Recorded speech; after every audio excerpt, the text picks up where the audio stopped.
Good morning students, ये आपका part 1 video इस चैप्टर का। पार्ट 1 वीडियो में आज हम लोग चैप्टर शुरू करने जा रहे हैं आयतन और पृष्ठ क्षेत्रफल यानी कि वॉल्यूम्स एंड सरफेस एरिया। तो सबसे पहले समझ लेते हैं कि आयतन होता क्या है। तो मैं इसको ऐसे परिभाषित कर सकता हूं कि किसी त्रिविमीय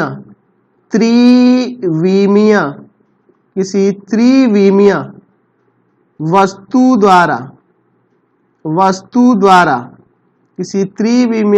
द्वारा घेरे गए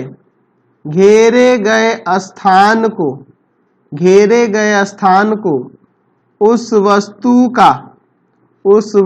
का आयतन कहते हैं। उस वस्तु का आयतन कहते हैं। तो चलिए अब मैं इसको समझा देता हूं। मैं यहाँ पे एक त्रिविमीय वस्तु की बात करूंगा। जैसे मैं एक घन बना लेता हूं, तो घन आपका एक त्रिविमीय आकृति है। पहले मैं आपको इसको समझा देता हूं कि त्रिविमीय होती आकृति किस तरह की है, जिसकी लंबाई, चौड़ाई, ऊंचाई है ना, इस तरह की जो आकृति होंगी वही आपकी त्रिविमीय आकृति होंगी। जैसे आपका घन हो रहा है, घनाभ हो रहा है, बेलन है, शंकु है, तो इसमें लंबाई चौड़ाई उसकी होगी, कुछ ऊंचाई भी रहती है। दैट मीन्स इस तरह की आकृति आपकी त्रिविमीय आकृति कहलाती है। तो यहाँ लिखे परिभाषा में कि किसी त्रिविमीय वस्तु द्वारा घेरे गए स्थान को उस वस्तु का आयतन कहते हैं। जैसे यह घन जो देख रहे हैं, घन द्वारा जो स्थान घेरा गया है वही आपका इसका आयतन कहलाएगा। या फिर आप ऐसे कह सकते हैं कि इस घन के अंदर कितना अंदर खाली स्थान है, या कितना इसमें वायु आ सकता है, कितना दूध आ सकता है, वही स्थान जो होगा इसका आयतन कहलाता है, वॉल्यूम कहलाता है। क्लियर हो गया। अब यहाँ पे बात आ रही है त्रिविमीय। मैंने लिखा है कि किसी त्रिविमीय वस्तु। अच्छा, त्रिविमीय के अलावा अगर मैं किसी द्विविमीय आकृति की बात करूं, यानी कि जैसे द्विविमीय आकृति आपका एक वृत्त हो गया, जैसे एक वर्ग हो गया, तो क्या इसका आयतन हो सकता है? बिल्कुल नहीं। इसका आयतन हमेशा शून्य होता है। इसमें आयतन होगा ही नहीं। ये इसके अंदर कोई स्थान ही नहीं होता है। इसके अंदर कोई स्थान नहीं होता है। ये दो द्विविमीय आकृति है। अच्छा, एक विमीय आकृति क्या होती है? जैसे एक रेखा हो गया या कोई कोण हो गया, तो ये सब क्या है? एक विमीय आकृति है। तो ये इनका भी नहीं और ना ही इनका, ठीक है, ना ही इनका कोई आयतन होता है और ना ही इनका कोई आयतन होता है। इनके आयतन की बात करें तो इनका आयतन शून्य होता है। ठीक है, ये याद रखेंगे। अब हम लोग बात करते हैं पृष्ठ क्षेत्रफल के बारे में। ये पृष्ठ क्षेत्रफल होता क्या है? तो इसकी परिभाषा हम लोग ऐसे दे सकते हैं कि किसी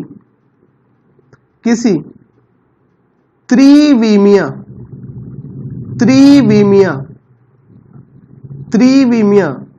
वस्तु का पृष्ठ क्षेत्रफल या पृष्ठीय क्षेत्रफल भी कह सकते हैं। पृष्ठ क्षेत्रफल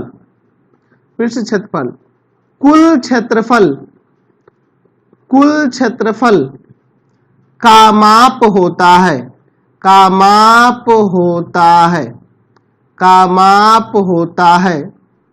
जो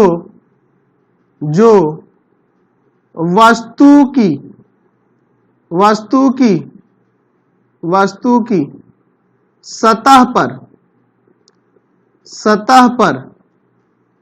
सतह पर रहता है, जो वस्तु की सतह पर रहता है। अब इसको समझ लो। किसी त्रिविमीय वस्तु का पृष्ठ क्षेत्रफल कुल क्षेत्रफल का माप होता है जो वस्तु की सतह पर होता है। जैसे अगर मैं इसकी बात करूं, ये आप घन देख रहे हैं, घन में अगर सतहों की बात करें तो इसमें 6 सतहें होती हैं। एक ऊपर है, नीचे है, एक दाहिने बाएं, एक पीछे और एक आगे। 6 सतहें।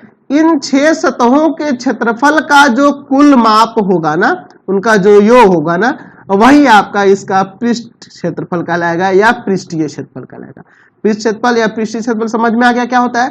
कि किसी त्रिविमीय आकृति का पृष्ठीय क्षेत्रफल क्या होता है कि उसके ऊपर जो सतहें हैं, इसमें देख रहे हैं ना 6 सतहें, इन 6 सतहों के माप का योग, 6 सतहों के क्षेत्रफल के माप का योग, यानी कि इसका टोटल जो एरिया होगा वही आपका इसका पृष्ठ क्षेत्रफल सरफेस एरिया कहलाएगा। समझ गया। अब हम लोग बात करेंगे द्विविमीय और एक विमीय की। तो द्विविमीय आकृति में जो क्षेत्रफल होता है उसको सिंपली क्षेत्रफल के नाम से कहते हैं। अगर मैं एक कागज पे ऐसे एक वृत्त बना दिया, तो ये वृत्त जो है कागज में जो स्थान छेक रहा है ना, वही इसका क्षेत्रफल कहलाएगा। ये वर्ग जो है कागज पे जितना स्थान घेर है ना, यही इसका क्षेत्रफल कहलाएगा। अच्छा, अगर मैं इसमें बात करूं किसी एक विमीय आकृति जैसे रेखा की बात करूं या किसी कोण की बात करूं, तो ये इनका क्षेत्रफल हमेशा 0 होता है। इनके क्षेत्रफल की बात करें तो इनका क्षेत्रफल क्या होता है? 0 होता है। समझ गए? क्लियर हो गया? आपको कोई दिक्कत नहीं है इसमें? तो पृष्ठीय क्षेत्रफल और आयतन, यह दोनों चीजें हम लोग किसी त्रिविमीय आकृति में ही देखते हैं। तो त्रिविमीय आकृति में आपके कौन कौन से आ जाएंगे? घन, घनाभ, बेलन, शंकु, छिन्नक, इन सब के बारे में हम लोग पढ़ने वाले हैं।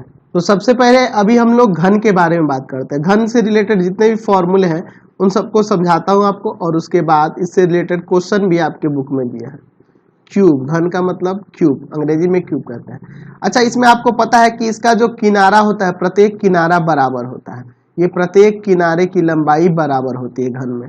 ठीक है, ये घन में प्रत्येक किनारे की लंबाई बराबर होती है। ध्यान रखना, इसमें हम लोग किनारा के नाम से जानते हैं। कभी कभी भुजा भी कह दोगे तो उससे प्रॉब्लम नहीं है।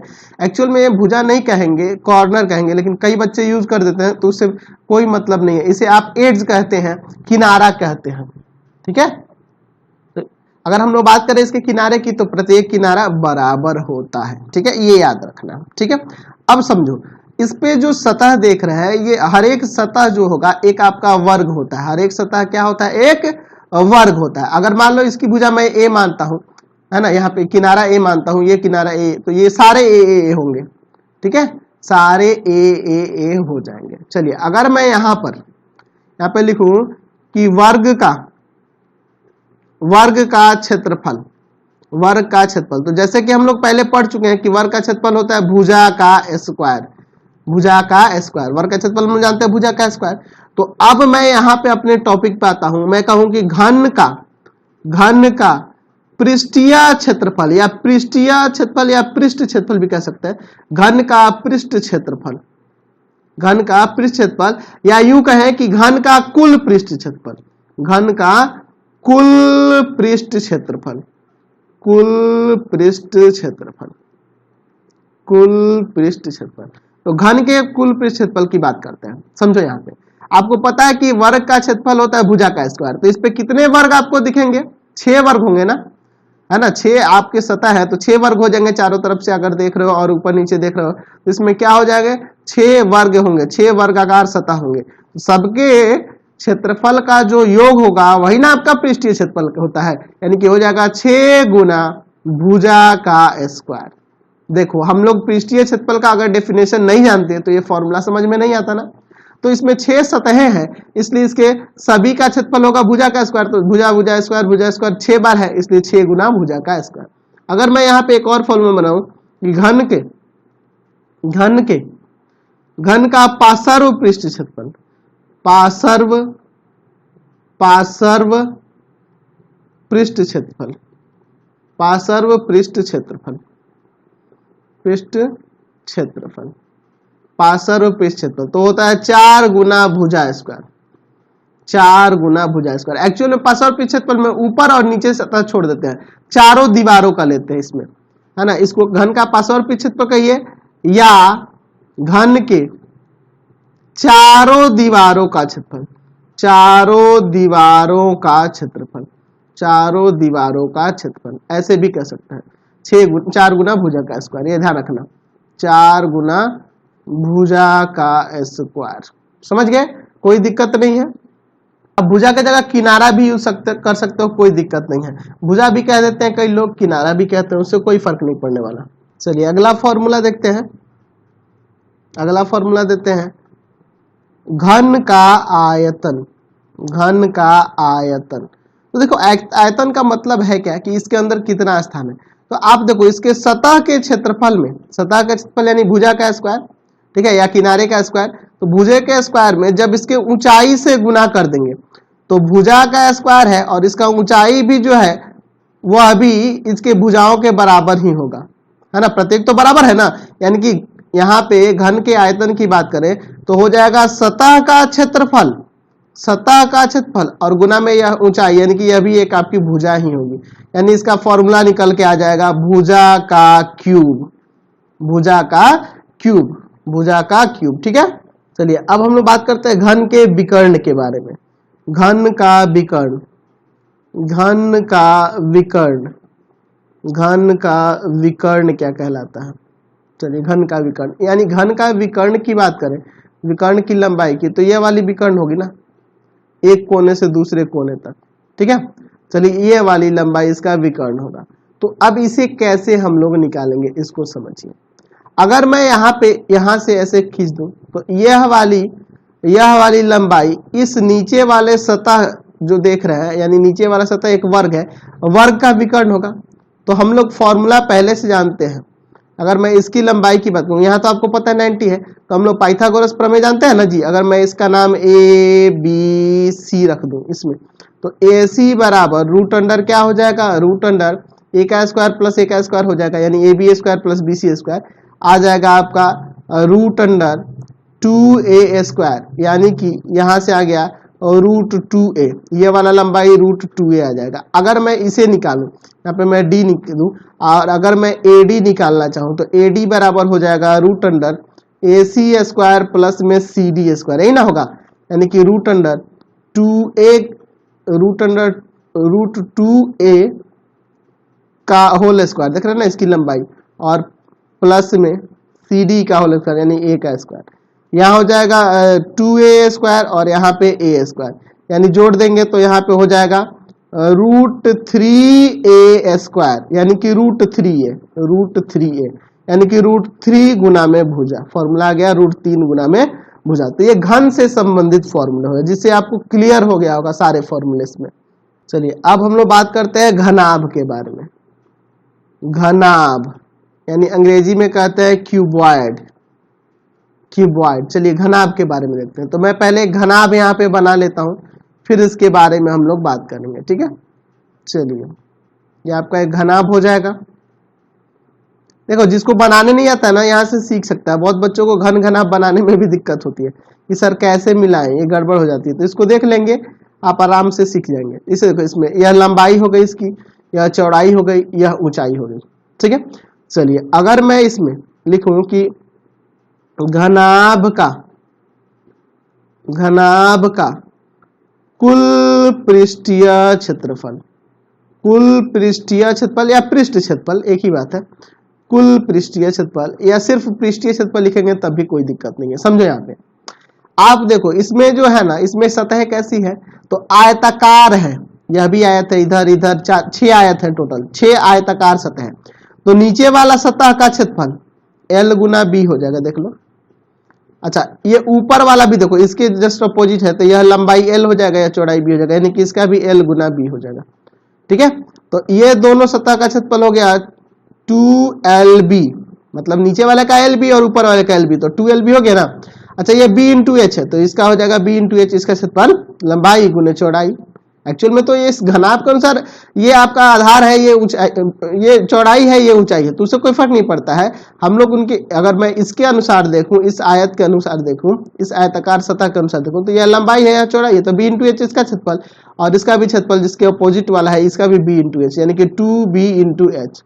अच्छा प्लस अब देखो, इसके बाद अगला सतह जो हुआ इधर सामने वाला हुआ, यहाँ वाला, ये वाला, तो ये वाले की बात करें तो लंबाई L और चौड़ाई ये वाला होगा H, तो इसका हो जाएगा H इंटू L, और इसके जस्ट अपोजिट पीछे वाला भी आपका वही हो जाएगा H इंटू L, यानी कि H इंटू L 2HL, यहाँ से 2 कॉमन कर लेंगे तो फॉर्मूला बन के आ जाएगा 2LB प्लस BH प्लस में HL, ठीक है। 2 गुने लंबाई गुने चौड़ाई प्लस चौड़ाई गुने ऊंचाई, और प्लस ऊंचाई गुने लंबाई।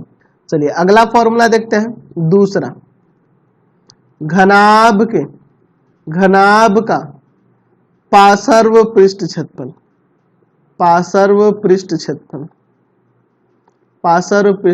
या घनाभ के चारों दीवारों का क्षेत्रफल।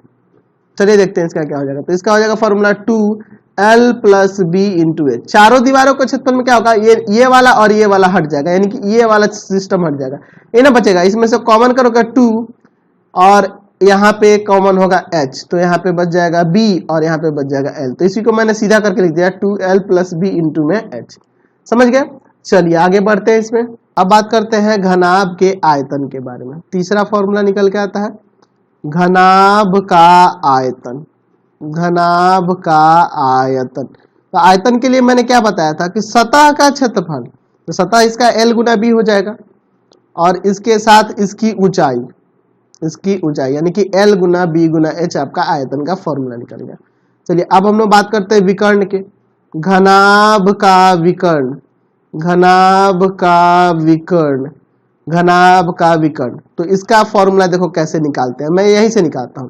अगर मैं बात करूं आयत के विकर्ण की, तो आयत का विकर्ण, ये नीचे आयताकार सतह है, तो इसके विकर्ण की बात करें तो इसका फॉर्मूला जानते हैं, root under L square plus B square आ जाएगा। देखो ये L है, यह B है और यहाँ 90 होता ही है, तो root under L square plus B square आ जाएगा, या root under L square plus B square, और ये वाला H है, तो ये आपका ना विकर्ण होगा यहाँ से मिलाने वाली है।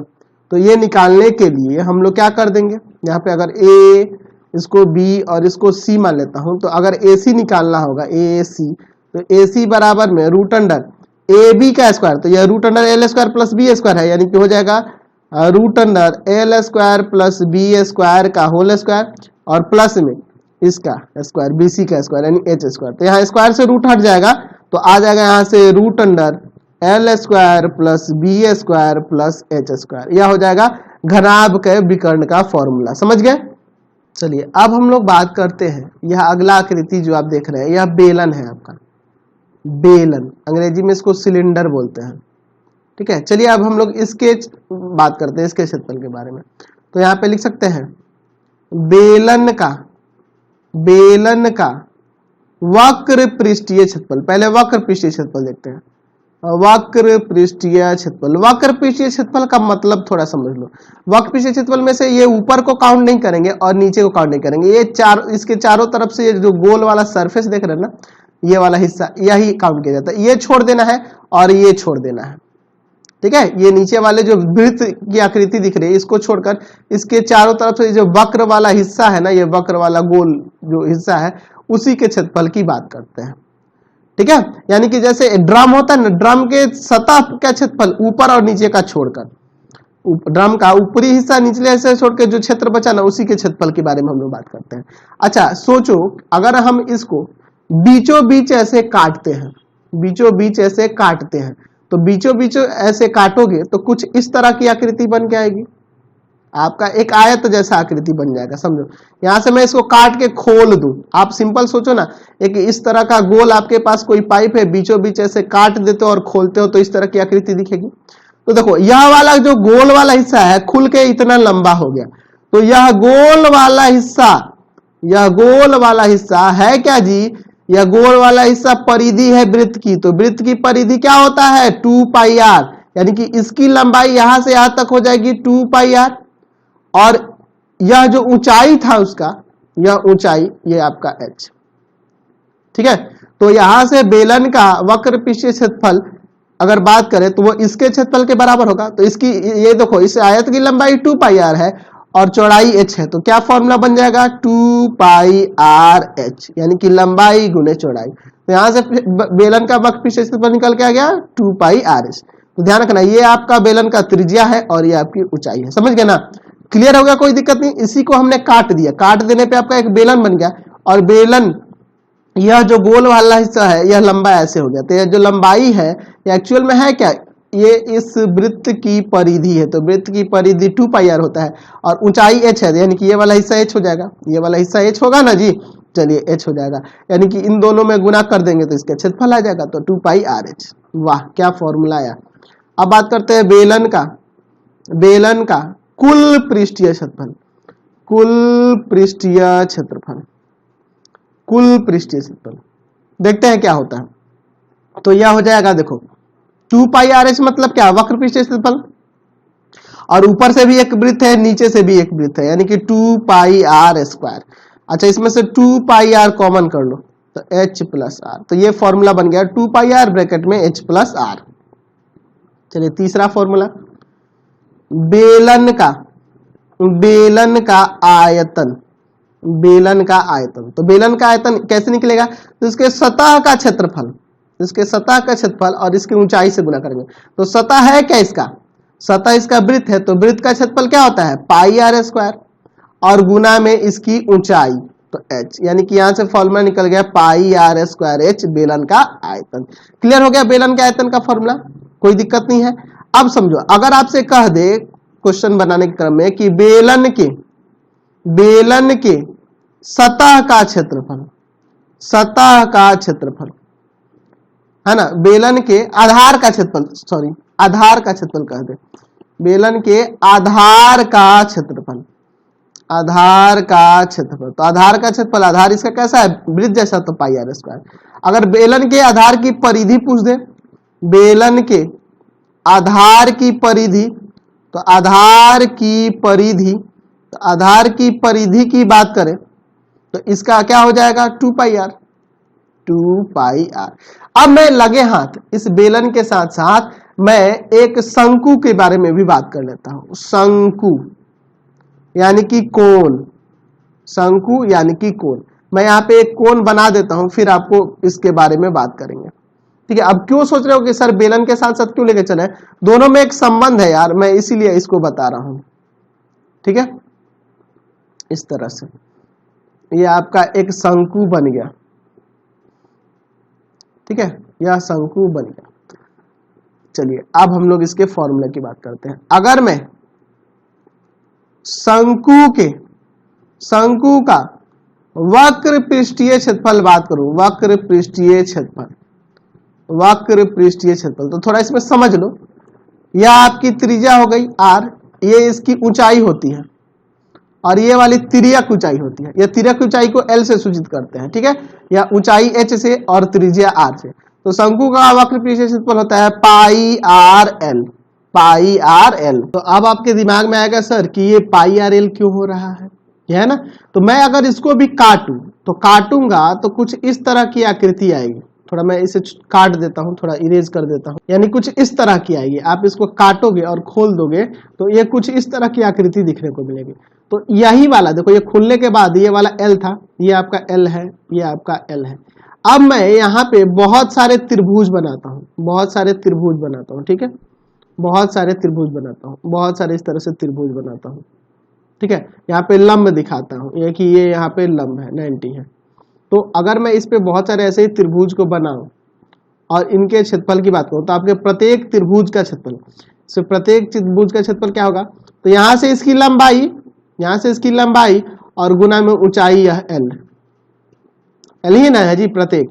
तो अगर मैं यहाँ पे बात करूं तो इसका हो जाएगा 1/2। मैं यहाँ पे इसको b1 मान लेता हूं, तो b1 और गुना में यह आपका l। देखो 1/2 आधार गुने ऊंचाई, फिर प्लस 1/2, इसको मैं b2 मान लेता हूं, तो b2 गुना में l, फिर 1/2 b3 गुना में l। इसी तरह से ये चलते रहेगा टोटल यहां से यहां तक के लिए। तो मैं यहां से 1/2 l कॉमन कर लूं तो बच जाएगा b1 plus b2 plus b3 plus dot dot dot dot, ये जहां तक गया है।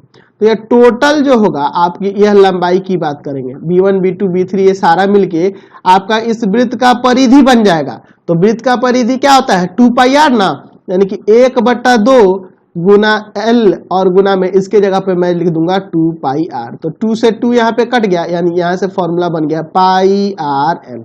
तो यहाँ से शंकु का वक्र पृष्ठीय क्षेत्रफल हो गया पाई आर एल। समझ गए, फॉर्मूला समझ में आया ना जी। तो ये मैं आपको शॉर्ट में समझाया हूं, क्योंकि आपको समझ उतना प्रूफ की जरूरत है नहीं। मैं अब बात करता हूं शंकु का कुल पृष्ठीय क्षेत्रफल, कुल पृष्ठीय क्षेत्रफल, कुल पृष्ठीय क्षेत्रफल। तो कुल पृष्ठीय क्षेत्रफल की बात करें तो क्या हो जाएगा, पाई आर एल तो रहेगा ही वक्र पृष्ठीय क्षेत्रफल, और प्लस में नीचे ये जो है वृत्त, यानी कि पाई आर स्क्वायर। चलिए, तो यहां से पाई आर कॉमन हो गया, तो ब्रैकेट में एल प्लस आर। ठीक है, तीसरा फॉर्मूला शंकु का आयतन, शंकु का आयतन। हम लोग शंकु के आयतन के लिए थोड़ा ऐसे समझेंगे। मान लीजिए आपके पास एक बेलन है, एक बेलन है और एक दूसरा शंकु है, बेलन और शंकु है, दोनों की त्रिज्याएं और ऊंचाइयां समान है, दोनों की त्रिज्याएं और ऊंचाइयां समान है। ठीक है, तो अगर मैं इस शंकु में 3 बार पानी भरता हूं, मैं यहाँ पे एक शंकु ले लेता हूं, थोड़ा समझो फिर से, मैं इसी के बगल में यहाँ पे एक शंकु बना लेता हूं। ठीक है, और फिर आपको समझाता हूं। एक शंकु इस तरह से बनाता हूं कि उसकी त्रिज्या और ऊंचाई दोनों समान है, इन दोनों की त्रिज्याएं और ऊंचाइयां क्या है, समान है, बराबर है, दोनों की त्रिज्याएं और ऊंचाइयां बराबर है। जैसे इसकी त्रिज्या r है r और इसकी ऊंचाई h है तो इसका h। तो अगर मैं इसमें पानी भर के इसमें भरता हूं तो ऐसा मैं 3 बार करूंगा ना, 3 बार, तब ये जाके बेलन भरेगा। इसमें अगर मैं 3 बार पानी भरूं और एक एक करके मैं इसमें डालूं तो यहाँ पे 3 बार में यह पूरा पूरा भर जाएगा। इसमें पूरा तरह से पानी भर के इसमें 3 बार डालूंगा तब भर जा रहा है, यानी कि इसका आयतन जो है इसके आयतन का 3 गुना है, यानी कि शंकु का आयतन बेलन के आयतन का 1/3 हो जाएगा। यानी यहां से फॉर्मूला इसका निकल के आ जाएगा 1/3 पाई r स्क्वायर h। बेलन के आयतन का 1/3 हो गया, 1/3 पाई r स्क्वायर h। अब समझो इस h में, l में और r में संबंध क्या है। पहला फॉर्मूला इससे निकल के आता है कि l यानी कि तिर्यक ऊंचाई बराबर में √h का स्क्वायर प्लस r का स्क्वायर। नया फॉर्मूला है नहीं, यहाँ पाइथागोरस लग रहा है। दूसरा आ जाएगा, अगर h निकालना होगा तो √l का स्क्वायर माइनस r का स्क्वायर, और अगर r निकालना होगा, त्रिज्या निकालनी होगी तो √l का स्क्वायर माइनस h का स्क्वायर। यानी कि यहाँ आपको क्लियर है ना कि l का मतलब है तिर्यक ऊंचाई, मैंने तो बता ही दिया, तिर्यक ऊंचाई से है। h का मतलब सिंपल ऊंचाई से है, और r का मतलब यहाँ त्रिज्या से है। इससे कोई दिक्कत नहीं है, समझ गए ना, क्लियर हो गया यहाँ से। अच्छा, अगर मैं शंकु के आधार का क्षेत्रफल कहूं, शंकु के आधार का क्षेत्रफल, तो शंकु का आधार आपका एक वृत्त है ना, तो वृत्त का क्षेत्रफल वही फॉर्मूला लग जाएगा पाई r स्क्वायर।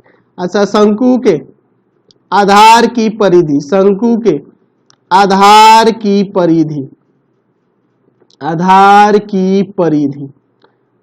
परिधि वही हो जाएगा 2 पाई r, जो वृत्त का होता है। तो ये सब मैं सारे फॉर्मूले इसलिए आपको बता रहा हूं, प्रूव करा रहा हूं, क्योंकि आपको आगे चल के कोई दिक्कत ना हो, भविष्य में कोई दिक्कत इससे ना हो, हर एक कंसेप्ट आपका क्लियर होना चाहिए। तो मैं सोच रहा था कि इस वीडियो में इतना ही रहने देता हूं, नेक्स्ट वीडियो में बाकी बचे हुए फॉर्मूले को देखेंगे। प्लीज आप चैनल को सब्सक्राइब करेंगे, वीडियो को लाइक शेयर करेंगे। इससे रिलेटेड वीडियो देखने के लिए सीधे डिस्क्रिप्शन में जाना, आपको पूरे बुक का लिंक मिलेगा, एनसीईआरटी, भारती भवन, केसी सिन्हा, जो भी पढ़ना है सब लिंक डिस्क्रिप्शन में मिल जाएगा। Thanks for watching the video.